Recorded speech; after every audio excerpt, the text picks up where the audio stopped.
everybody, and welcome to our first Art in a Bubble lesson. This is 5B, and today I have a helper who is Miranda. So this lesson is for older people, older students, because we'll be doing some things like using hot water, and if you aren't normally someone who's allowed to use the kettle at home, you need to either ask a parent for some help or maybe switch to our lesson for younger students. So we've been in lockdown now for about 3 weeks, and I wasn't sure what kind of art materials you would have at home. So our first lesson is going to be on making some watercolour paint using natural products that you might find at home, maybe in your kitchen, in your garden, places like that. So it's a bit of a science and a art lesson in one, a bit of an experiment around what kind of materials we could use to create watercolour paint at home. Okay, so let's start. I've had a look through the pantry at home and my cupboards, my refrigerator, and I've found some things that I'm going to be experimenting today to see how well they make watercolour paints. So let's have a look. Here I've got tea that you'd make, black tea that you'd make a cuppa with. This is curry powder that you would use to cook your yummy curries with. Cocoa powder, which is has a chocolatey taste, and you'd use that in your baking.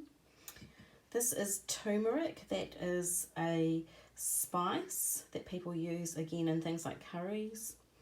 This one here is blueberries. They were frozen but they've thawed out now, so I had them sitting in my freezer. This is another spice, it's called sumac. Over here is some pesto. So that's made out of basil. I love pesto, one of my favourite foods. Here I have some corn flour. That's just a very fine powdery flour made out of corn, and that is what we're going to be using to do some mixing today. And here is some vanilla essence, some rose petals, a tomato, and finally here, if you can see this mess, is a blue pen, an old blue pen that I've pulled apart to see if I can get some blue colour out of that.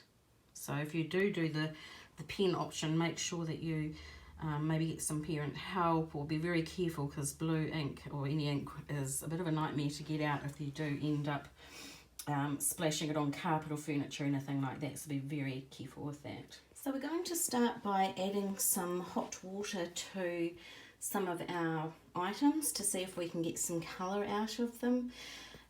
You'll see that from the steam that this water is really hot. I just got it out of the kettle. So again, if you are someone that doesn't normally use the hot water, the kettle at home, please get an adult to help you with this one. So I've put my red rose petals into this jug here. I'm just going to add a bit of hot water to them. Not too much, because I don't want to really dilute them too much. And I'm just going to let that sit for a while and see if anything comes out of those rose petals. So the next thing we're going to do is to steep some tea. You might have some leaf tea already in your cupboard. If not, you can just get tea bags, black tea bags, and put the contents of those into a container. I'm going to use about 3 tea bags because I want to try and get some really good colour out of this. And then add a little bit of hot water to your tea, not too much. And again, just going to let that sit for a while and see if we can get some colour out of that tea. Oh, I can smell it. It smells like a yummy cup of tea. So now I've got my cocoa powder. This is just normal baking cocoa powder that you might use to make some sort of chocolate biscuit. And again, going to add just a little bit of hot water to that and let that sit for a while.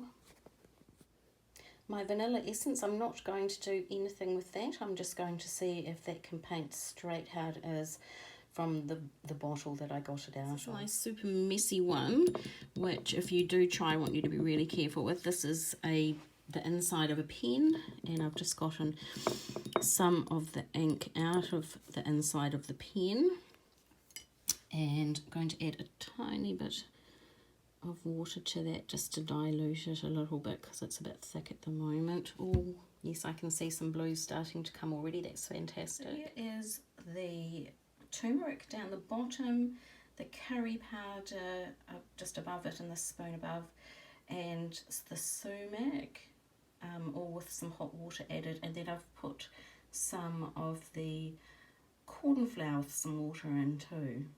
So with the blueberries, I'm going to just mash them up a little bit to get some of that colour out, and then once they're all nicely mashed up, I might even put them through a little sieve, because I don't, obviously if I'm painting I wouldn't want to have all the skin included in my painting.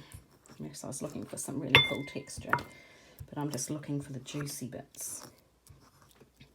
You can see some colour coming out of those already. I wonder if I'll have the same luck mashing up my tomato. And if I might be able to get some colour out of that as well.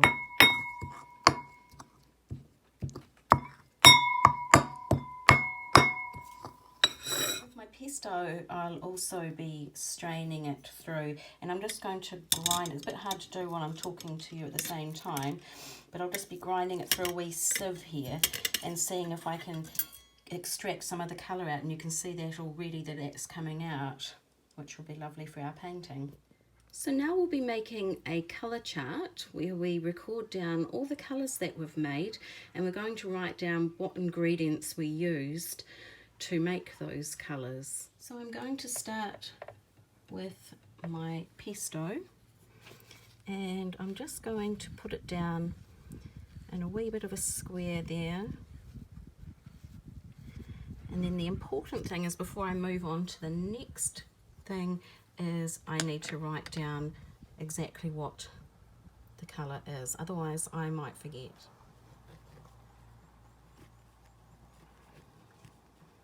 So you can see the colour there of the pesto. That is the green of the basil leaves, because pesto is made out of basil leaf, and that's given us a nice green colour that we could use in our painting. So the next colour I'm putting down is the turmeric. That is our spice that people use in things like curries, and that's making a lovely bright yellow colour. So I'm going to write down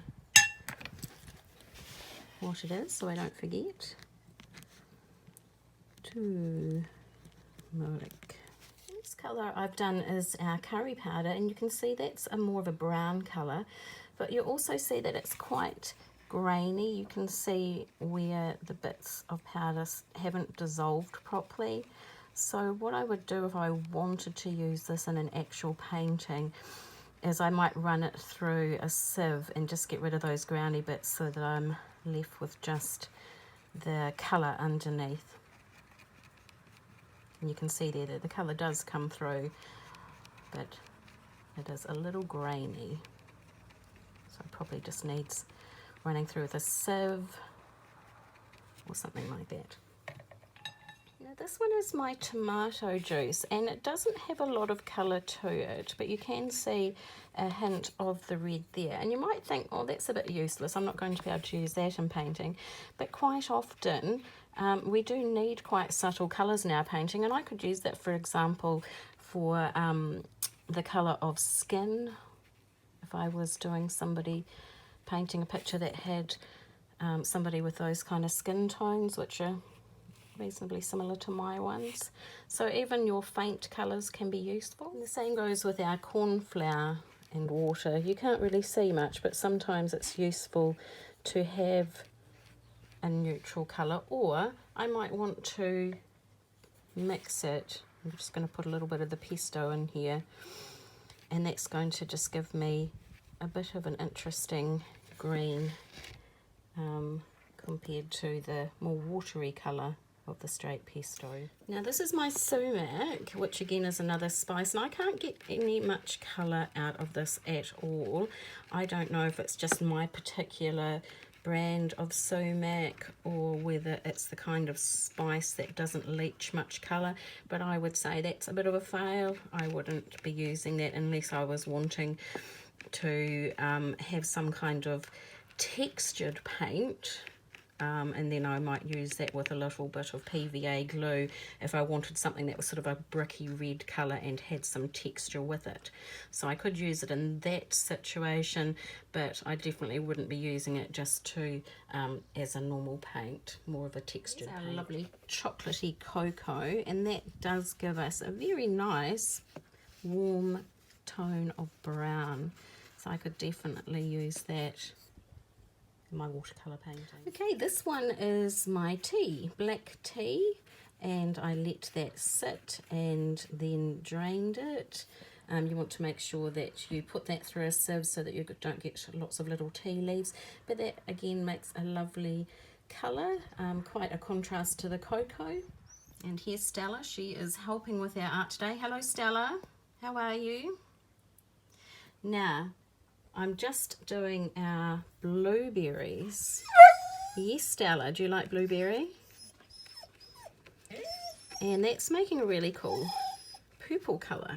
So I think that could be quite useful, the scrunched up blueberry. And you can try it with different kinds of berries and fruits that you have. Let's see about our vanilla essence, if I can get some colour out of that.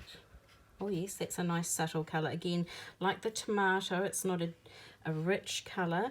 It would just give me some subtle blends there. It could be used again for a skin tone or something else.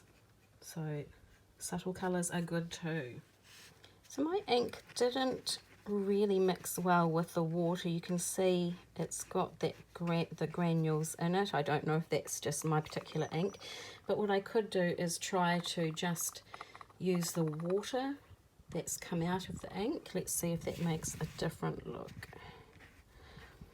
Still pretty grainy, but something that maybe could be used with further development. We might have to think about that one.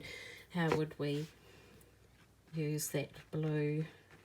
Maybe my ink was a bit old, maybe it needs mixing further, maybe we could drain it through a paper towel. But if you want blue and you haven't got blue at home, then that is one way you can do it. Of course, if you're lucky enough to have food colouring at home, in your pantry, I didn't have any food colouring in mine, but I have had at times when I've made birthday cakes and things. So if you have food colouring at home, that's fantastic. You can use your food colouring and just water it down a little bit. But again, with any of these inks, be very careful where you use them. Make sure you have plenty of paper down because they do stain. They don't come out of things easily. Now, this is my rose water. So if you remember, I had rose petals and I put it in boiling water. And hopefully you can see there that it has got a pink tinge to it. When I put it on the paper, however, there's not a lot of colour coming up. But I still think this is something we could investigate further. I think maybe add less water, so just a tiny bit of water, and then I only let this steep for about half an hour. Maybe if we let it steep overnight we might get some more colour, but that's definitely potential. Something I'd like to explore further is the use of petals from flowers and added with hot water and left to sit. I think we could get some good colours out of those. So here's my sheet of colours just drying off nicely, and this is what I want you to create this week out of things that you can find at home. It can be things in your pantry, things in your garden, things in your fridge. Have a talk to your caregiver, to your mum and dad or whoever's in your bubble looking after you, and brainstorm together some of the things that you could come up with to make your own watercolour sheet. So once you've got your watercolour sheet made, remember to put labels on all the different colours. I'd like you to send me an email of that. I would really like to see what ingredients you used and what colours you could find at home out of natural products that you have in your everyday life during this lockdown. So you can email me on belindacullenreid@mirren.school.nz. I'll put that up on the video later, and I'd really love to see your art experiments. And if you want an extension activity, it'd be fantastic to see you try to incorporate some of these colours, or the ones that you made, into an artwork. And I might have a go at that myself and see if I can create something out of these wonderful natural colours.